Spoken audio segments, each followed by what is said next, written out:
जय हिंद दोस्तों। आज हम लोग daily GK GS test number 35 का डिस्कशन करने जा रहे हैं, जो कि आपके आने वाले सभी एग्जाम के लिए महत्वपूर्ण है। जैसे बीपीएससी, दरोगा, बिहार सचिवालय के लिए बहुत ही महत्वपूर्ण क्वेश्चन लेकर आए हैं। जो भी इस चैनल पर नए आए हैं तो प्लीज़ चैनल को सब्सक्राइब कर लीजिए, ताकि हर वीडियो का नोटिफिकेशन सबसे पहले आप तक पहुँच सके। जैसा कि पहला नंबर क्वेश्चन आपके स्क्रीन पर दिख रहा होगा। इस क्वेश्चन को बड़ा कर लेते हैं, जैसा कि हमने क्वेश्चन को बड़ा भी कर लिया है।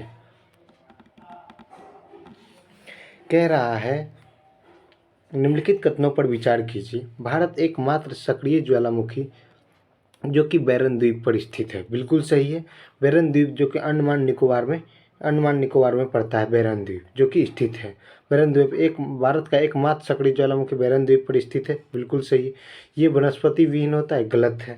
ज्वालामुखी द्वीप अंडमान द्वीप समूह का, बिल्कुल सही है, तो अंडमान द्वीप समूह का ही भाग है। कौन? ज्वालामुखी द्वीप। बिल्कुल सही। 1 और 3, ऑप्शन नंबर सी, बिल्कुल सही। चलिए अगला क्वेश्चन देखते हैं।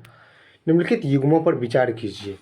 कह रहा है कामेत। कामेत आप जानते होंगे, कामेत कहाँ देखने को मिलता है? तो आप जान रहे हैं कामेत। कामेत कहाँ देखने को मिलता है बताइए। कामेत उत्तराखंड में देखने को मिलता है। यूके, उत्तराखंड में। यूके कहाँ देखने को मिलता है? उत्तराखंड में। तो जो कि काराकोरम दिया है, गलत है।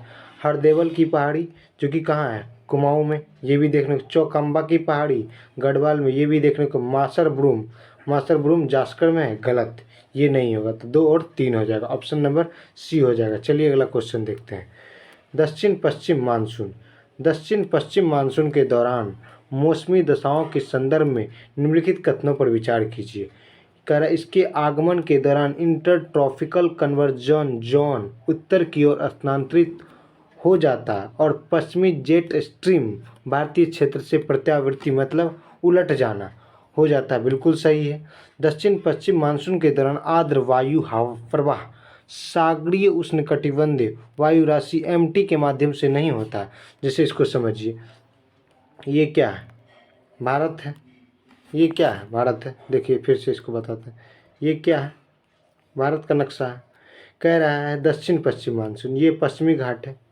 ये दक्षिण पश्चिम मानसून जब आती है तो केरल के मालाबार तट पर वर्षा हो जाती है। दक्षिण पश्चिम मानसून और यहाँ की जो हवाएं गर्म होकर ऊपर उठ जाती है तो आर्द्र होता है। आर्द्र देखने को मिलते हैं होता है। और आर्द्र मतलब नमी। नमी के दौरान, तो दक्षिण पश्चिम मानसून के दौरान आर्द्र वायु हवाएं, ठीक, आर्द्र वायु हवाएं सागर से उष्णकटिबंधीय वायु राशि एमटी मेरीन ट्रॉपिकल के माध्यम से नहीं आता है। बताइए, अभी जो हमारे इधर वर्षा जो होती है दक्षिण पश्चिम मानसून से नहीं आता है, उसी से तो आता है। कह रहा है नहीं आता है, तो गलत है। ठीक, चलिए ये गलत है, ये गलत है, ये सही है। कह रहा है पश्चिमी जेट स्ट्रीम भारतीय उपमहाद्वीप। अब भारतीय उपमहाद्वीप से जेट स्ट्रीम कहाँ से उत्पन्न होती है? भूमध्य सागर से जेट स्ट्रीम धाराएं उत्पन्न होती है और भारत के पश्चिम विक्षोभ से जाना जाता है। पश्चिमी विक्षोभ से वर्षा होती है शीत में, जो कि जेट स्ट्रीम भारतीय उपमहाद्वीप से, मतलब उपमहाद्वीप से हमको क्या मतलब पड़ता है? ये भी गलत है। तो बताइए कौन सा सही हो जाएगा? ऑप्शन नंबर ए हो जाएगा। इनमें कौन सा सही नहीं है ये पूछ रहा है, तो ऑप्शन नंबर 2 और 3 हो जाएगा, तो ऑप्शन नंबर सी हो जाएगा। चलिए अगला क्वेश्चन देखते हैं। उष्णकटिबंधीय सदाबहार वन के किन क्षेत्रों में पाए जाते हैं? सदाबहार वन की बात कर रहा है। तो सदाबहार वन ये क्या है? भारत है। भारत का नक्शा है। अब देखते हैं, ये पश्चिमी घाट है। ये पश्चिमी घाट जब दक्षिण पश्चिम मानसून आती है, दक्षिण पश्चिम मानसून जो होती है, ये क्या हुआ? पश्चिमी ढाल हुआ। ये पश्चिमी ढाल हुआ। ये क्या हुआ? पूर्वी ढाल हो गया। तो पूर्वी ढाल में जो देखते हैं, पूर्वी ढाल में कौन चीज़ देखने को मिलता है? पर्णपाती वन। क्या देखने को मिलता है? पर्णपाती वन। पर्णपाती वन, आर्द्र पर्णपाती वन देखने को मिलता है। आर्द्र पर्णपाती वन देखने को मिलता है। ठीक वही पश्चिमी ढाल में जो देखने को मिलता है, पश्चिमी ढाल में क्या देखने को मिलेगा? पश्चिमी ढाल में सदाबहार वन, सदाबहार वन, सदाबहार वन देखने को मिलता है। सदाबहार वन देखने को मिलता है पश्चिमी घाट में। जब कहेगा पश्चिमी घाट, यहाँ कह रहा है पश्चिमी घाट के पूर्वी ढाल पर। पूर्वी ढाल पर क्या पड़ता है? पर्णपातीपन, जो कि गलत है। यहाँ हमसे पूछा क्या है? सदाबहार। तो यहाँ कहता पश्चिमी घाट के, पश्चिमी घाट के पश्चिमी ढाल पर, तो हम कह सकते पश्चिमी घाट के पश्चिमी ढाल पर क्या होता? सदाबहार वन होता। ठीक, और यहाँ अंडमान निकोबार द्वीप समूह है। ये भारत है, ये भारत है, ये अंडमान निकोबार द्वीप से। यहाँ क्या देखने को मिलता है? सदाबहार वन देखने, अंडमान निकोबार द्वीप समूह पर सदाबहार, ये भी सही है। अरावली पर्वत श्रृंखला जो गलत है, ये तो राजस्थान में पड़ता है। उत्तरी पूर्वी, ये जो भारत का जो उत्तरी पूर्वी वाला एरिया है उसमें अरुणाचल प्रदेश में पर्वतीय वन देखने को मिलता है। बाकी जो असम हो गया, मेघालय हो गया, नागालैंड हो गया, मणिपुर हो गया, इसमें क्या देखने को मिलता है? सदाबहार वन देखने को मिलता है। तो 2 और 4 सही है, 2 और 4 सही है। तो इसमें क्या रहा है, क्या करा, नीचे दिए गुट का प्रयोग पर सही उत्तर चुनिए। तो बताइए कौन कौन है? 2 और 4। तो ऑप्शन नंबर क्या हो जाएगा? सी हो जाएगा। चलिए अगला क्वेश्चन देखते हैं। हाइड्रोजन विजन, हाइड्रोजन विजन कुछ नहीं, एक अथी रखा गया। हाइड्रोजन विजन 2025 से संबंधित है। ये पेट्रोलियम उत्पाद के भंडारण से हो जाएगा, पेट्रोलियम उत्पाद के भंडारण से। ऑप्शन नंबर ए हो जाएगा। चलिए सेतु समुद्रम, ये भारत का नक्शा है। आप जानते हैं कि ये भारत का नक्शा है। ये क्या, ये है श्रीलंका है, ये श्रीलंका है और यहीं इसी के बीच में एक सेतु इसी के बीच में राम सेतु है। क्या है? राम सेतु। राम सेतु को जो काट कर बनाया जा रहा है, इसकी लंबाई जो है 167 किलोमीटर। इसकी लंबाई क्या है? 67 किलोमीटर, 167 किलोमीटर। इसी को एक सेतु समुद्र नाम दिया गया, सेतु समुद्रम। परियोजना क्या है? नौ परिवहन पर नहर की लंबाई कितनी है, यही पूछा था ना। 167 किलोमीटर हो जाएगा। ऑप्शन नंबर बी हो जाएगा। चलिए निम्नलिखित कथनों पर विचार कीजिए। गर्म, गीजर का अर्थ होता है, गीजर बोले तो उष्णोत्स, उष्णोत्स, उष्णोत्स, उष्णोत्स, उष्णोत्स, उष्णोत्स का मतलब उष्ण मतलब गर्मी, उत्स मतलब क्या होता है? उत्सर्जन, गर्मी का उत्सर्जन। जहाँ जब देखिए गीजर उत्सर्जन, गर्मी का उत्सर्जन कहाँ होगा? जहाँ ज्वालामुखी देखने को मिलेगी, ज्वालामुखी देखने को मिलेगी, वहाँ गर्मी का उत्सर्जन देखने को मिलेगा, ज्वालामुखी देखने को मिलेगी। तो अब देखिए ज्वालामुखी, यहाँ तो अथवा गीजर अथवा गर्म जल स्रोत पर अक्षांश और जलवायु का प्रभाव पड़ता है, ये गलत कह रहा है। ये अक्षांश और जलवायु पर प्रभाव नहीं पड़ता है, का प्रभाव पड़ता नहीं, तो ये गलत हो गया। केवल दक्षिणी अमेरिका तथा अफ्रीका में गीजर का अभाव पाया, तो बिल्कुल सही है। तो ऑप्शन नंबर का कौन सही है? तो केवल 2, ऑप्शन नंबर बी हो जाएगा। चलिए अगला, मुझे विश्वास है कि अपने विनाश की तरफ जा रही है। ये हिस्ट्री का क्वेश्चन है। क्या है? हिस्ट्री का क्वेश्चन है। कह रहा है मुझे विश्वास है कि कांग्रेस अपने विनाश की तरफ जा रही है और मेरी यह बड़ी इच्छा भारत में रहते होगी कि इसके शांति प्रिय निधन के लिए इसका सहायक बनूं। इसने किसने लिखा? तो ये लॉर्ड कर्जन साहब हो जाएंगे। क्या हो जाएंगे? लॉर्ड मिंटो ने 1909 में पृथक निर्वाचन लाया था। और लॉर्ड डफरिन के शासन का, लॉर्ड लिट्टन ये वर्नाकुलर प्रेस एक्ट किसने लाया था? लॉर्ड लिट्टन ने लाया था। वर्नाक्यूलर प्रेस एक्ट किसने लाया था? लॉर्ड लिट्टन ने लाया था। लॉर्ड डफरिन के काल में ही कांग्रेस की स्थापना हुई थी। चलिए निम्नलिखित में से किस गवर्नर जनरल ने सबसे पहले पृथक निर्वाचन की व्यवस्था और मुसलमानों को जीतने और कांग्रेस के विरुद्ध के लिए इस्तेमाल किया था? ये लॉर्ड मिंटो हो जाएगा। अभी तुरंत बताया 1909 में मार्ले मिंटो सुधार अधिनियम या पृथक निर्वाचन की बात कहे तो। निम्नलिखित युग्मों में से कौन सा एक सुमेलित नहीं है? पिट्स इंडिया एक्ट 1984 में जो हुआ था, ये वारेन हेस्टिंग्स के समय, ये भी सही है। डॉक्ट्रिन ऑफ लैप्स मतलब राज्य हड़प नीति, इसी को इंग्लिश में बोला गया है डॉक्ट्रिन ऑफ लैप्स मतलब राज्य हड़प नीति, लॉर्ड डलहौजी के शासन। वर्नाकुलर प्रेस एक्ट, अभी बताए थे, वर्नाकुलर प्रेस एक्ट किसने लाया था? वर्नाकुलर प्रेस एक्ट किसने? लॉर्ड लिट्टन ने लाया था, ये गलत है। और इन्होंने इसके समय में क्या था? 1905 ईस्वी में बंगाल विभाजन था। ठीक, तो चलिए गलत है वो। कह रहा है इल्बर्ट बिल किसने? लॉर्ड रिपन, ये सही है। क्या हो जाएगा? लॉर्ड रिपन हो जाएगा। तो लॉर्ड रिपन हो जाएगा। चलिए तो कह रहा है ये सही है, तो ये वो गलत था, तो ऑप्शन नंबर सी हो जाएगा, जो होगा अभी बता दिए। निम्नलिखित में से कौन सा एक युग्म सुमेलित नहीं है? ठगी का दमन लॉर्ड विलियम बेंटिक, सही बात। लॉर्ड रिपन ने लाया था। रिंग फेंस की नीति वारेन हेस्टिंग्स ने लाया था। वर्नाकुलर प्रेस एक्ट, अभी तुरंत बताया, वर्नाकुलर प्रेस एक्ट किसने लाया था? लॉर्ड लिट्टन ने। किसने लाया था? लॉर्ड लिट्टन ने। वर्नाकुलर प्रेस एक्ट को हटाया किसने था? रिपन ने हटाया था। किसने हटाया था? रिपन ने हटाया था।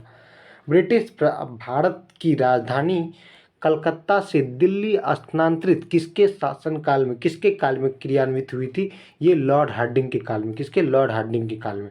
लॉर्ड हार्डिंग के काल में। चलिए अगला क्वेश्चन, सही जोड़े बताइए तथा नीचे दिए गए कूट में से सही उत्तर चुनिए। चुक का सिद्धांत या राजहरप नीति, डॉक्ट्रिन ऑफ लैंप्स, ये क्या हो जाएगा, लॉर्ड डलहौजी के शासनकाल में। ठीक, बंगाल विभाजन लॉर्ड कर्जन के शासनकाल में। बंगाल में दोहरा शासन किसने लाया था, रॉबर्ट क्लाइव ने। कब लगाया था दोहरा शासन, 1765 ईस्वी में। ठीक, लॉर्ड डलहौजी का राजहरप नीति 1853 ईस्वी में। Lord William Bentinck, Lord Curzon 1905 ईस्वी में बंगाल विभाजन। और लॉर्ड विलियम बेंटिक सामाजिक सुधार आंदोलन, Lord William Bentinck, Lord William Bentinck, Lord William Bentinck हो जाएगा। लॉर्ड विलियम बेंटिक, अब मिलाइए, एक का क्या हो जाएगा, 3, ए का 3 हो जाएगा, इसमें भी ए का 3, ये, और बी का 1, तो ये हो जाएगा ऑप्शन नंबर सी हो जाएगा। चलिए अगला क्वेश्चन देखते हैं बी का 1, और देखिए, और यहाँ भी है ए का 3, बी का 1 यहाँ भी, और बंगाल में दोहरा शासन रॉबर्ट क्लाइव ने लगाया था, सी का 2, यही हो जाएगा। तो क्या हो जाएगा, ऑप्शन नंबर सी हो जाएगा। चलिए निम्नलिखित में से कौन सा पदार्थ यौगिक है। आप जानते हैं वायु क्या है, मिश्रण है। वायु क्या है, वायु में बहुत सारे गैसों का मिश्रण है। दूध, मिल्क भी क्या है, मिश्रण है। चाय भी क्या है, जैसे चाय में दूध डाले, चाय पत्ती डाले, उसको बनाए तो वो क्या है, चीनी डाले, मिश्रण है। लेकिन शर्करा क्या है, मिश्रण नहीं है। शर्करा मिश्र, ये क्या है, एक यौगिक है। क्या है, यौगिक है। शर्करा क्या है, यौगिक है। ठीक, चलिए अगला क्वेश्चन देखें। निम्नलिखित में किस स्थिति में भौतिक और रासायनिक दोनों परिवर्तन देखने को मिलता है। मोमबत्ती का जलना, चलिए अगला, पानी का जमना, ये क्या है, भौतिक परिवर्तन है। जम गया, जमने के बाद उसको फिर से हम पानी में बदल सकते हैं, तो ये क्या, भौतिक। लोहे में जंग लगना, ये क्या है, केमिकल रिएक्शन है, केमिकल रिएक्शन है, रासायनिक परिवर्तन। खाना पकाना, खाना बना लिए, दाल को बना लिए, अब दाल को हम क्या किए, बना लिए, उसके बाद उसको दाल में फिर कन्वर्ट कर सकते हैं, नहीं, ये रासायनिक। लेकिन मोमबत्ती का जलना क्या है, मोमबत्ती जो है क्या है, रासायनिक परिवर्तन, जबकि जो जल के नीचे गिरा वो क्या है, भौतिक परिवर्तन। उस क्या है, भौतिक परिवर्तन। ऑप्शन नंबर ए हो जाएगा। क्या हो जाएगा, ऑप्शन नंबर ए हो जाएगा। चलिए अगला क्वेश्चन, निम्नलिखित में से कौन सी ऑक्सीकरण, ऑक्सीकरण बोले तो केमिकल चेंज, क्या बोले, केमिकल चेंज, केमिकल चेंज बोले तो क्या हो जाएगा, केमिकल चेंज। क्या बोले, केमिकल चेंज, चेंज मतलब रासायनिक परिवर्तन। रासायनिक परिवर्तन किस में देखने को, लोहे पर जंग लगना, लोहे का, ये कह रहा नहीं है, रासायनिक परिवर्तन नहीं। लोहे में जंग लगना रासायनिक परिवर्तन। सोडा का बोटा बोतल, ये रहने दीजिए अभी। दहन, विकृत गंधिता, ये भी क्या है, ऑक्सीकरण है। दहन भी क्या है, केमिकल, रासायनिक परिवर्तन है, ये भी रासायनिक परिवर्तन। लेकिन सोडे का बोतल, इसको देखिए, 6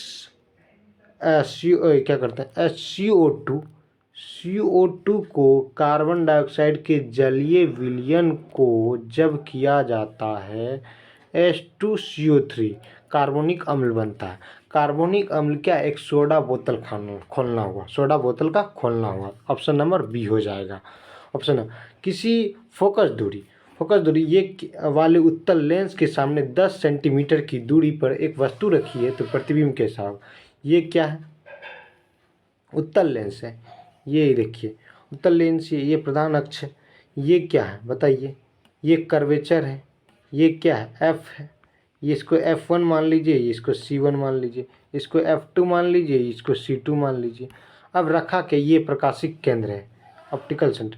ये अब आप जानते हैं कि उत्तल लेंस का फोकस दूरी क्या होता है, पॉजिटिव होता है, F बराबर पॉजिटिव। तो इधर फोकस दूरी 15 सेंटी, और फोकस और किसके बीच रखा गया है, इसके बीच में रखा गया वस्तु को, 15 सेंटीमीटर की दूरी पर रखा गया वस्तु को। 15 सेंटीमीटर फोकस दूरी वाले उत्तल लेंस के सामने 10 सेंटीमीटर की दूरी पर क्या किया, वस्तु को रखा गया। तो बताइए, फोकस और ध्रुव के बीच जब वस्तु को रखा जाए तो प्रतिबिंब कैसा प्राप्त होगा, आभासी प्लस सीधा, आभासी हो गया, सीधा हो गया, और आवर्धित प्रतिबिंब कैसा होगा, आवर्धित प्रतिबिंब। और कैसा प्रतिबिंब, आवर्धित प्रतिबिंब, आवर्धित कैसा प्रतिबिंब, आवर्धित प्रतिबिंब प्राप्त होगा। आवर्धित, सीधा, आभासी, सीधा और आवर्धित प्रतिबिंब हो जाएगा। तो बताइए किसमें, ऑप्शन नंबर बी हो जाएगा। चलिए, अपवर्तन होने पर प्रकाश की किरण के वेग में परिवर्तन होता है। आप जानते होंगे कि ये क्या है, ये सघन माध्यम, ये विरल माध्यम, ये क्या है, ये सघन माध्यम है। मान लीजिए ये सघन माध्यम है, ये सघन माध्यम है। सघन माध्यम में से जब विरल माध्यम में जाती है प्रकाश, ये अपवर्तन होता है। जब प्रकाश का हेल जाना क्या कहलाता है, अपवर्तन। एक माध्यम से दूसरे माध्यम में प्रकाश का हेल जाना क्या कहलाता है, प्रकाश का अपवर्तन कहलाता है। अपवर्तन देखिए, अपवर्तन जब से सघन माध्यम से विरल माध्यम में जाएगा तो अविलंब से दूर चला जाएगा। अविलंब से दूर चले जाए। जब विरल माध्यम से सघन माध्यम से विरल माध्यम क्या कर रहा है, विरल माध्यम से सघन माध्यम में जाएगा तो अविलंब की ओर मुड़ जाएगा, अविलंब की ओर मुड़ जाएगा। तो इसको समझिए, कह रहा है किरण के विरल माध्यम से, विरल माध्यम मतलब रेयर हो गया, रेयर मतलब जहाँ घनत्व कम है, और सघन माध्यम में गमन करने पर वेग बढ़ता है। बताइए सघन माध्यम में यहाँ डेंसर, ये पूरा डेंसर है, क्या है, डेंसर है, ये घना है, पूरा घना कर दीजिए, ये डेंसर है, ये विरल है, ये छोटा छोटा, ये विरल माध्यम से सघन माध्यम में जाएगा तो इसका वेग घटेगा कि बढ़ेगा, बताइए, आप ही बताइए। वेग इसका क्या हो जाएगा, घट जाएगा। तो यहाँ कह रहा है वेग बढ़ जाएगा, ये भी गलत है। कह रहा है सघन माध्यम से विरल माध्यम में गमन करने पर वेग घटेगा। बताइए ये सघन माध्यम है, ये सघन माध्यम है, और ये विरल माध्यम है, ये क्या है, विरल माध्यम है। ये विरल माध्यम में जाएंगे तो बताइए इसका क्या हो जाएगा सर, हाई प्रेशर से लो प्रेशर में जाएगा तो इसका वेग क्या हो जाएगा, बढ़ जाएगा ना। क्या करा है, घट जाएगा, ये गलत भी, ये भी क्या करा है, गलत है। विरल माध्यम से सघन माध्यम में गमन करने पर वेग घटता है, सही बात है, विरल माध्यम से सघन माध्यम में करने पर घटता है। चलिए ऑप्शन नंबर सी। जब कोई झूला अपनी विरामावस्था में, जब कोई झूला, ये क्या है, विरामावस्था में, विरामावस्था में है झूला, तो ये गया, ये ये मैक्सिमम डिस्प्लेसमेंट यहाँ तक तय किया, यहाँ तक तय करने पर करा विरामावस्था में किसी निश्चित ऊंचाई तक जाता है, निश्चित ऊंचाई तक जाएगा, तो मतलब निश्चित ऊंचाई तक जाने पर पोटेंशियल एनर्जी क्या हो जाएगा, mgh, ये क्या हो जाएगा, मैक्सिमम हो जाएगा। mgh क्या हो जाएगा, मैक्सिमम हो गया। बताइए यहाँ से यहाँ था, यहाँ से यहाँ तक जाने पर वेलोसिटी क्या हो जाएगा, अंतिम वेग क्या हो जाएगा, जीरो, अंतिम वेग जीरो हो जाएगा, तो वेलोसिटी क्या हो जाएगा, जीरो। तो फोर्स बराबर मास इंटू एक्सेलरेशन भी क्या हो जाएगा, जीरो हो जाएगा। एक्सेलरेशन बराबर क्या होता है, एक्सेलरेशन बराबर डिस्प्लेसमेंट, इसमें क्या हो जाएगा, वेलोसिटी, वेलोसिटी क्या हो जाएगा, जीरो हो जाएगा। अभी यहाँ वेलोसिटी क्या हो जाएगा, बताइए, अंतिम वेलोसिटी क्या हो जाएगा, जीरो होगा, अंतिम वेलोसिटी जीरो हो जाएगा, ठीक। एक्सेलरेशन क्या हो जाएगा, बताइए। अब यहाँ देखिए काइनेटिक एनर्जी, अभी देखिए ये क्या है, झूला है, ये क्या है, झूला है, झूला है, ये क्या है, झूला है। रुक जाइए 2 मिनट के लिए, देखिए क्या कर रहे थे। देखिए कह रहे थे जैसे मान लीजिए ये विराम स्थिति में ये मैक्सिमम डिस्प्लेसमेंट किया, मैक्सिमम डिस्प्ले, आप जानते हैं कि ऊंचाई पे जाने पर पोटेंशियल एनर्जी बढ़ता है, mgh इसका मैक्सिमम हो गया, mgh तो मैक्सिमम हो गया। विस्थापन भी क्या होगा, इसका मैक्सिमम डिस्प्लेसमेंट हुआ, इसका विस्थापन ज़्यादा हुआ, त्वरण भी क्या हो जाएगा, विस्थापन वेल डिस्प्लेसमेंट ज़्यादा होगा, ये डिस्प्लेसमेंट क्या हो जाएगा, डिस्प्लेसमेंट बोले तो मैक्सिमम हो जाएगा, मैक्सिमम होगा तो त्वरण भी, एक्सेलरेशन भी क्या हो जाएगा, मैक्सिमम होगा। क्या बल भी क्या हो जाएगा, मैक्सिमम हो जाएगा, बल भी मैक्सिमम हो जाएगा। तो आप जानते हैं कि अब मैक्सिमम होगा तो वेलोसिटी क्या हो जाएगा, अंतिम वेलोसिटी क्या होता है, अभी तुरंत बताइए कि अंतिम वेलोसिटी जीरो होगा, वेलोसिटी जीरो हो जाएगा तो काइनेटिक एनर्जी बराबर क्या होता है, हाफ mv², तो काइनेटिक एनर्जी भी क्या हो जाएगा, काइनेटिक एनर्जी भी क्या हो जाएगा, जीरो हो जाएगा। तो पूछ क्या रहा है, कह रहा है किसी निश्चित ऊंचाई तक जाता है तो निम्नलिखित में से कौन सा एक होता है, इसकी स्थितिज ऊर्जा, मतलब कह रहा है स्थितिज ऊर्जा, बताइए ऊंचाई पे जाने पर स्थितिज ऊर्जा कम होता है, जो कि गलत है, अधिक होता है उतनी, और गतिज ऊर्जा बढ़ती, ये गलत है, गतिज ऊर्जा क्या हो जाता है, कम हो जाता है, क्योंकि अंतिम वेलोसिटी क्या है, अधिकतम ऊंचाई पर किसी वस्तु को अधिकतम ऊंचाई पर, मान लीजिए कोई वस्तु है, ये यू वेलोसिटी से, और अंतिम ऊंचाई क्या हो जाएगा, इसका अंतिम वेलोसिटी क्या हो जाएगा, जीरो हो जाएगा, अंतिम ऊंचाई जीरो हो जाएगा तो काइनेटिक एनर्जी भी क्या हो जाएगा, जीरो हो जाएगा। इसकी गतिज ऊर्जा कम होती है, बड़ा पोटेंशियल एनर्जी कम होती है, ये भी गलत करा। पोटेंशियल एनर्जी का mgh क्या होता है, हाइट पे जाने पर पोटेंशियल एनर्जी क्या होती है, अधिक होती है, मैक्सिमम डिस्प्लेसमेंट क्या होता है, अधिक होता है, तो स्थितिज ऊर्जा बढ़ती है, गतिज ऊर्जा कम होती है, सही है, गतिज ऊर्जा कम होती है और स्थितिज ऊर्जा पोटेंशियल एनर्जी बढ़ती है, ये सही है, क्योंकि गतिज ऊर्जा मतलब काइनेटिक एनर्जी क्या होती है, कम होती है, और स्थितिज ऊर्जा बढ़ जाती है, बिल्कुल सही है। स्थितिज और गतिज ऊर्जा दोनों कम हो जाती है, गलत, ये सब क्या है, गलत है। चलिए अगला क्वेश्चन, बारूद बनाने में, बारूद बनाने में तो आप जानिए, बारूद बनाने में सबसे पहले सल्फर का प्रयोग किया जाता है, सल्फर बोले तो गंधक, और सोडा का बोले तो क्या बोला जाता है, सोडा को बोले तो potassium nitrate, KNO3, potassium nitrate हो गया, और पोटासियम नाइट्रेट अगर चारकोल मतलब कोयला, चारकोल का प्रयोग किया जाता है। आप बताइए इसमें क्या, पोटासियम नाइट्रेट, तो ऑप्शन नंबर बी हो जाएगा। झंडों के लहराने पर, अब ये झंडों का लहराना जो है किस प्रमेय पर काम करता है, बर्नौली के प्रमेय पर, बर्नौली के प्रमेय पर काम करता है, किसके, बर्नौली के प्रमेय पर काम करता है, ध्यान दीजिएगा। तो बर्नौली के प्रमेय पर क्या आ गया है, आप जानते हैं ये ये क्या है? झंडा है। ये झंडा है, मान लीजिए ये झंडा है। ये जो झंडा जो लहराते रहता है, तो मतलब ऊपर शीर्ष पे क्या होता है?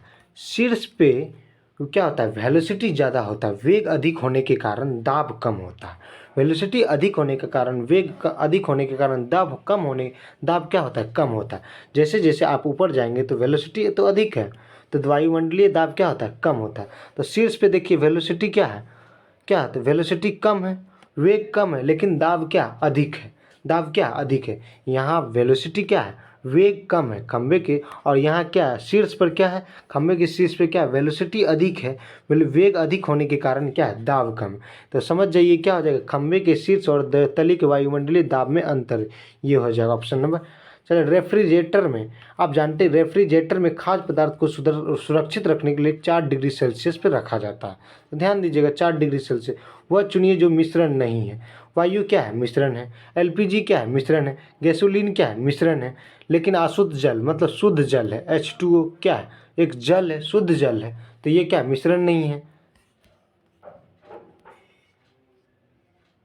चल राज्यसभा, अब कह रहा है राज्यसभा। कह रहा है राज्यसभा में पर विचार कीजिए। राज्यसभा एक अस्थायी सदन है, बिल्कुल सही। इसका विघटन नहीं होता, मतलब इसको टूट फूट नहीं होता।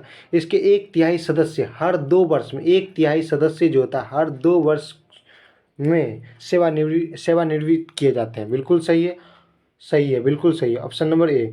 संविधान निर्माण के समय राज्यसभा सदस्यों की पदावधि 6 वर्ष के लिए थी। बिल्कुल सही। पहले बैच में सेवानिवृत्त के लिए सदस्यों का चयन लॉटरी के आधार पर हुआ था। बिल्कुल सही है। तो ऑप्शन नंबर 1, 2, 3 ये भी सही है, डी हो जाएगा। पर निंदा प्रस्ताव, निंदा प्रस्ताव के संदर्भ निम्नलिखित में से कौन सा कथन है? निंदा प्रस्ताव लाने के लिए किसी कारण की आवश्यकता नहीं होती, होती है, ये गलत कर। निंदा प्रस्ताव किसी एकल व्यक्ति या समूह, किसी मंत्रियों के विरुद्ध, मंत्री के समूह के विरुद्ध लाया जा सकता है। बिल्कुल। अविश्वास प्रस्ताव केवल एकल रूप से किसी मंत्री के विरुद्ध लाया जाता है, जो कि गलत है। अविश्वास प्रस्ताव किसी एकल रूप से किसी मंत्री के विरुद्ध नहीं लाया जाता है संसद में। जैसे विपक्ष लाती है, क्या ला जाती है? मंत्री विपक्ष लाती है। इसको कौन लाती है? विपक्ष लाती है। तो ऑप्शन नंबर कौन सही है? ऑप्शन नंबर 2 हो जाएगा, केवल 2 हो जाएगा। चलिए, अपराध के लिए दोष सिद्ध में संरक्षण, अपराध के लिए दोष सिद्ध के संबंध में संरक्षण तथा न्यायालय में निष्पक्ष विचारण के लिए। आप जानते होंगे कि अपराध सिद्ध आर्टिकल 20 में कहा गया है, किसने? दोष सिद्ध के संदर्भ में। तो कह रहा है किसी व्यक्ति को एक ही अपराध के लिए एक बार सजा नहीं मिलेगी, सजा नहीं मिलेगी। किसी व्यक्ति को एक ही अपराध के लिए एक बार से ज़्यादा सजा नहीं मिलेगी, 20(1) में कहा गया है। बिल्कुल सही है कि कोई भी कानून किसी ऐसे कार्य जो उक्त वक्त, जो कानून लागू होने से पहले किया गया हो, अपराध घोषित नहीं कर सकता है। सही बात, 20(2). ठीक, उसके बाद कह रहा है किसी व्यक्ति को स्वयं अपने विरुद्ध साक्ष्य देने के लिए बाध्य नहीं किया जाएगा। ये भी बिल्कुल सही है, 20(3) में कहा गया है। ये क्या कहा है? क्या 20(3) में किसी भी व्यक्ति को अपने विरुद्ध सब गवाही देने के लिए बाध्य, जोर जबरदस्ती नहीं किया जाएगा। तो इसमें सही ऑप्शन नंबर डी हो जाएगा, 1, 2, 3 बिल्कुल सही है। कह रहा है निम्नलिखित अनुच्छेदों में कौन एक सरकार को ग्राम पंचायतों का संगठित करने के लिए, आर्टिकल 40 में, आर्टिकल 52 में सुप्रीम कोर्ट क्या करती है? रीटें जारी करती है। आर्टिकल 32 के तहत क्या करती है? 5 रीटें जारी करती है। अनुच्छेद 48 में क्या? कृषि एवं पशुपालन, कृषि एवं पशुपालन, कृषि एवं क्या हो जाएगा? पशुपालन हो जाएगा, पशुपालन हो जाएगा। ध्यान दीजिएगा, पशुपालन हो जाएगा। कृषि एवं अनुच्छेद 51 अंतर्राष्ट्रीय सुरक्षा हो जाएगा, अंतर्राष्ट्रीय शांति हो जाएगा। ठीक, चलिए अगला क्वेश्चन देखते हैं। निम्नलिखित में से इनमें से कौन एक सही सुमेलित नहीं है? अनुच्छेद 79-39 के ए में सामान्य न्याय एवं निःशुल्क विद्युत सहायता, बिल्कुल सही है। अनुच्छेद 40 में ग्राम पंचायतों का गठन, बिल्कुल सही। अनुच्छेद 44 में समान नागरिक संहिता, यूसीसी जिसे यूनिफॉर्म सिविल कोड कहा जाता है, समान नागरिक संहिता। तो ये ऑप्शन नंबर सी भी, ये भी सही। अनुच्छेद 48 में कहा गया है, अनुच्छेद 48 में कृषि एवं पशुपालन, कृषि एवं पशुपालन, कृषि एवं पशुपालन, ध्यान दीजिएगा, कृषि एवं पशुपालन। लेकिन यहाँ क्या लिखा है? ये न्यायपालिका का पृथक, कार्यपालिका से पृथककरण, आर्टिकल 50 हो जाएगा। क्या हो जाएगा? आर्टिकल 50 हो जाएगा। चलिए अगला क्वेश्चन देख, ये क्या हो जाएगा? ऑप्शन नंबर डी हो जाएगा। चलिए अगला क्वेश्चन देखते हैं। निम्नलिखित में से किन अधिकारों के संबंध में न्यायालय में दावा नहीं किया, न्यायालय में कौन दावा नहीं किया जा सकता? DPSP, directive directive principle of state policy. तो इसमें क्या कहा गया है, इसमें देखिए जो DPSP में है वो देखिए, महिलाओं और पुरुषों को समान हेतु समान मजदूरी देने के लिए, समान काम हेतु समान, सही बात, आर्थिक शोषण के विरुद्ध, ये भी सही, काम की उपलब्धता के लिए, ये भी, काम दाम दास, काम दाम दास, काम दाम दास, सही है।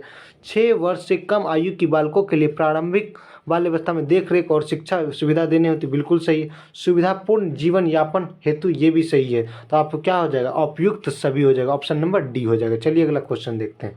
भारत के किस न्यायाधीश को जनहित याचिका का जनक कहा जाता है? PN भागवती हो जाएगा। क्या हो जाएगा, PN।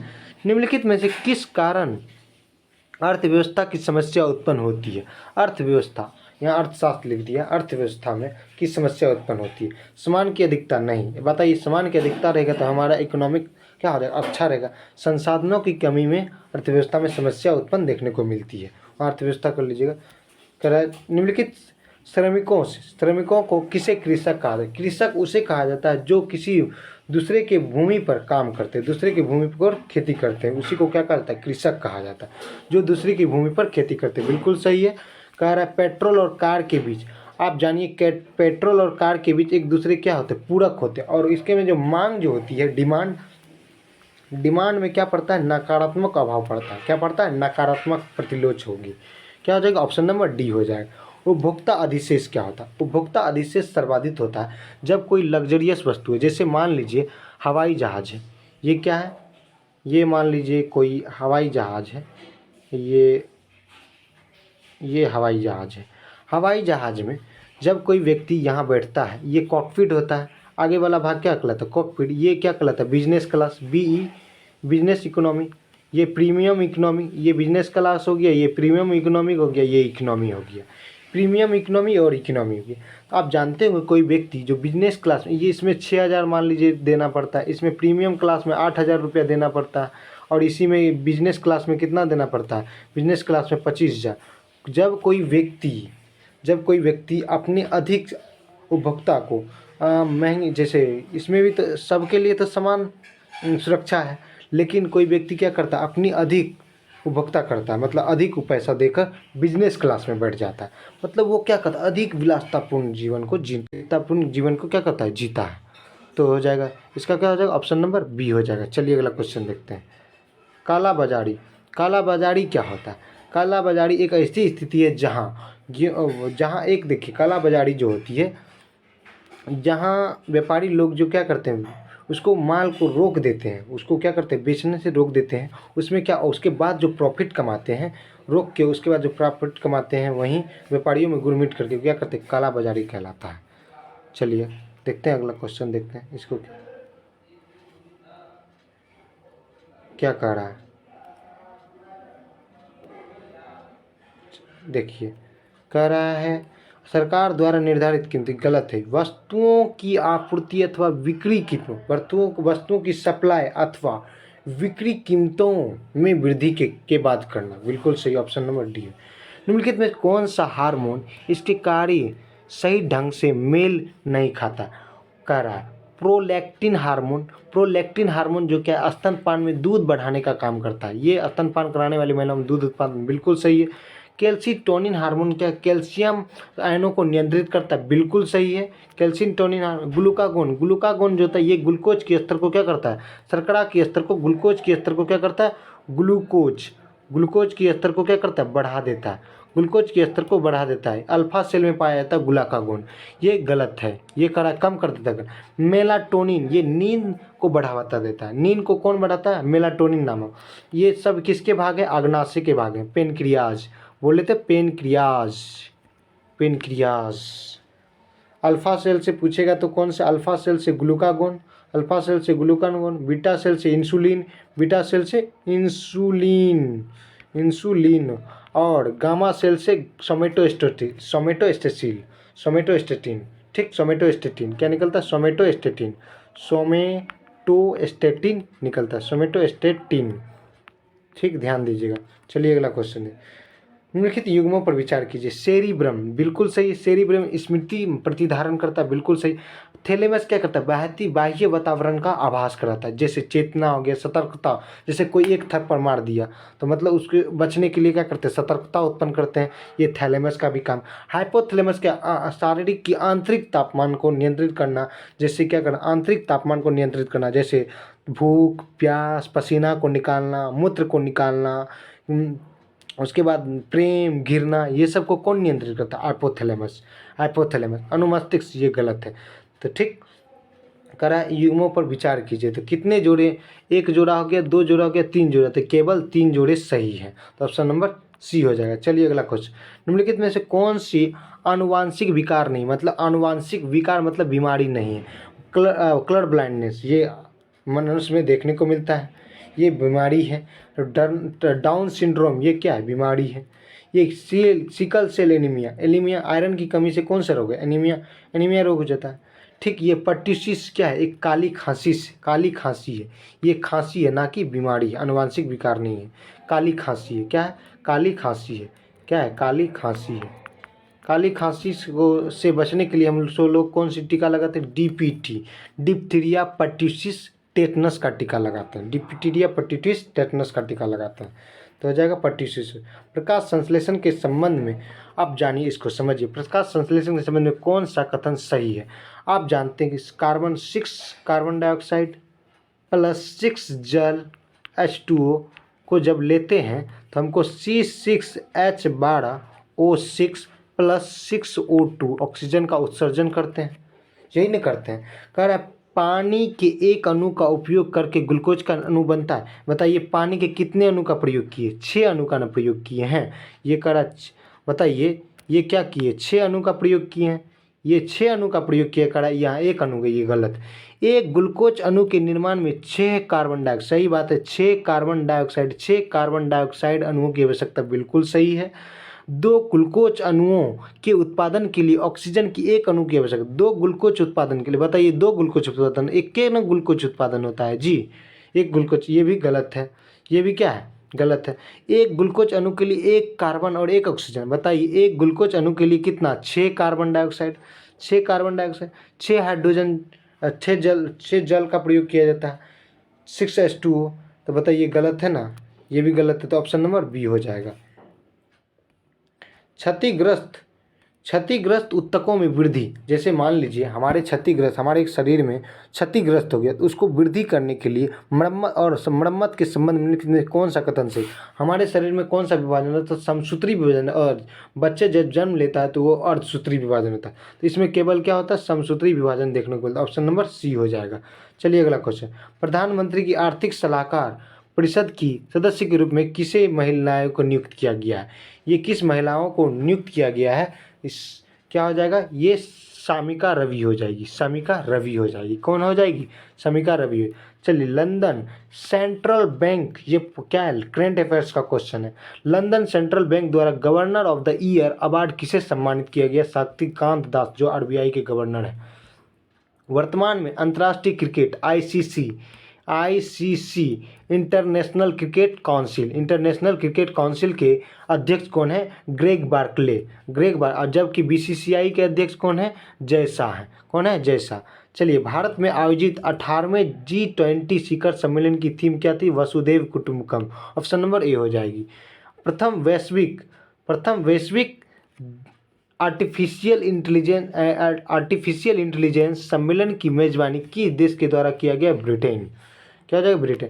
My life as a comrade निम्नलिखित में किसकी आत्मकथा, ये पूछेगा तो आप क्या हो जाएगा, के सेल्जा। अभ्यास एकता भारत और किस देश के मध्य आयोजित किया गया, ये मालदीव हो जाएगा, ऑप्शन नंबर डी हो जाएगा। चलिए अगला क्वेश्चन, निम्नलिखित में किस संगठन वर्ल्ड इकोनॉमिक फ्रीडम इंडेक्स जारी किया जाता है, हेरिटेज फाउंडेशन के द्वारा किया जाता है। देश में रासायनिक उर्वरक का इस्तेमाल को कम करके खेती वैकल्पिक उर्वरकों का बढ़ावा दें, मतलब रासायनिक उर्वरकों का कम करेंगे और वैकल्पिक उर्वरक का प्रयोग का बढ़ावा देंगे। किस योजना के प्रारंभ किया गया है, ये PM प्रमाण योजना, ऑप्शन नंबर डी हो जाएगा। चलिए अगला क्वेश्चन, यूरोपीय यूनियन ने ग्लोबल और जलवायु परिवर्तन में प्रमुख भूमिका निभाने वाले ग्रीन हाउस गैस उत्सर्जन को कम करने के लिए कौन सी योजना शुरू की गई है? ये हो जाएगा फिट फॉर 55। प्लीज़ दोस्त, अगर वीडियो आपको अच्छा लगा हो तो प्लीज़ वीडियो को शेयर कीजिए, प्लीज़ लाइक और सब्सक्राइब कीजिए। आपका एक लाइक और एक सब्सक्राइब हमें मोटिवेशन उत्पन्न करता है, जिससे हम भी इस वीडियो को बनाते हैं। चलिए, जय हिंद दोस्तों, बाय, फिर मिलेंगे।